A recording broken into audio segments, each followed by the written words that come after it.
Pilipinas, una sa ating mga balita. Walang naging paggalaw sa inflation rate ng bansa mula Desyembre ng nakaraang taon hanggang sa katatapos lang na buwan ng Enero.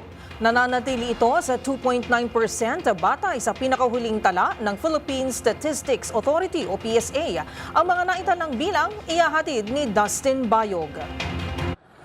Walang naitalang pagbabago sa inflation rate o ang paggalaw sa presyo ng mga bilihin sa bansa sa buwan ng Enero mula sa datos na naitala noong Disyembre ng nakarang taon. Ayon sa Philippine Statistics Authority o PSA, nanatili sa 2.9% ang inflation rate sa pagpasok ng taon na walang pagbilis o pagbagal na naitala mula sa sinundan nitong buwan.